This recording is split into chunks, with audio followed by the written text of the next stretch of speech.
Sir ಅಗ್ರಿಕೇಟರ್ company 24 ರೂಪಾಯಿ kilometre ಕೊಡ್ಬೇಕು. ಇವು ಕೊಡೋ ರೇಟಲ್ಲಿ ನಾವು ಡ್ಯೂಟಿ ಮಾಡೋ ರೇಟಲ್ಲಿ ಯಾವುದು ವರ್ಕೌಟ್ ಆಗ್ತಾ ಇಲ್ಲ.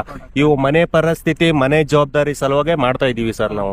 ಯಾಕಂತಂದ್ರೆ ಇದೇ ತರ ಆದ್ರೆ ನಾವು ಗಾಡಿ ಇಟ್ಟಿ ಮೇಂಟೈನ್ ಮಾಡೋದು ಸ್ವಲ್ಪ ಕಷ್ಟ ಆಗುತ್ತೆ ಸರ್. ಅದು ಸರ್ ಈಗ ಪರ್ಸನಲ್ ಯೂಸ್ಗೆ ತಗೋಬೋದಾ ನಿಮ್ಗೆ? ಪರ್ಸನಲ್ ಯೂಸ್ಗೆ ಪರವಾಗಿಲ್ಲ ಸರ್. ಪರ್ಸನಲ್ ಯೂಸ್ಗೆ ಈಗ ವೈಟ್ ಬೋರ್ಡ್ ಗಾಡಿ ಪರ್ಸನಲ್ ಯೂಸ್ಗೆ ಆರಾಮಾಗಿ ಕಂಫರ್ಟ್ ಆಗಿ ಇರುತ್ತೆ ಸರ್. ಗಾಡಿದ ಏನು ಹೇಳಂಗೆ ಇಲ್ಲ ಸರ್. ಏನು ಅಂತಂದ್ರೆ ಈ ವಾರದಲ್ಲಿ ನಾನು 3 ರಿವ್ಯೂ ವಿಡಿಯೋ ಮಾಡಿದ್ದೀನಿ. ಗೂಡ್ಸ್ ಗಾಡಿಯವರು ಮತ್ತೆ ಕ್ಯಾಬ್ ಅವರು 2 ಜನ ಹೇಳೋದು ಇದೊಂದೇನೆ, ಏನಂತಂದ್ರೆ ಬೆಂಗಳೂರು ಡ್ಯೂಟಿ ನಂಬ್ಕೊಂಡು ಮಾತ್ರ ಗಾಡಿ ಹಾಕ್ಬೇಡಿ ಅಂತ. ಯಾಕೆಂತಂದ್ರೆ ಒಂದ್ಸತಿ ಗಾಡಿ ತೆಗೆದ್ರೆ 4-5 ವರ್ಷ ನಾವು ಟ್ರ್ಯಾಪ್ ಆಗ್ಬಿಡ್ತೀವಿ. ಹೌದೌದು ನೋಡಿ ಸರ್, ನಾನು ಮೊದಲು ಬೇರೆ ಮಾಡ್ತಿದ್ದೆ ಸರ್. ಅವಾಗ ನೆಮ್ಮದಿಯಾಗಿದ್ದೆ, ನೆಮ್ಮದಿಯಾಗಿದ್ದೀನಿ ಸರ್, ಹಾಗೇನಿಲ್ಲ. ಬಟ್ ಅದು ಗಾಡಿಯಲ್ಲಿ ಮಾಡುವಾಗ 12 ಅವರ್ ಡ್ಯೂಟಿ ಮಾಡ್ತಿದ್ದೆ. ಬಟ್ ಆ ಟೈಮಲ್ಲಿ ಸ್ವಲ್ಪ ಕಿಲೋಮೀಟರ್ ಚೆನ್ನಾಗಿ ಕೊಡ್ತಿದ್ದ.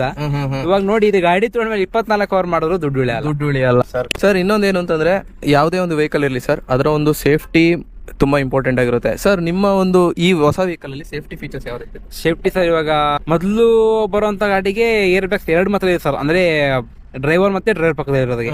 ಈ ಗಾಡಿಗೆ 4 ಇದಾವೆ ಸರ್. 4 ಹಾ ಸರ್.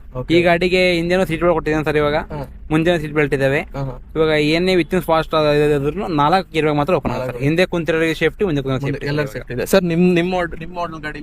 ನಮ್ಮ ಮಾಡೆಲ್ ಗಾಡಿಯಲ್ಲಿ ನಮ್ದು 2 ಏರ್ ಬ್ಯಾಗ್ ಬರುತ್ತೆ ಸರ್.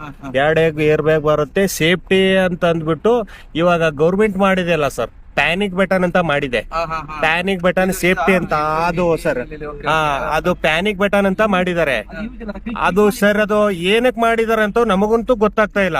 ಸೇಫ್ಟಿ ಏನಕ್ ಮಾಡಿದ್ರೆ ಗೊತ್ತಲ್ಲ.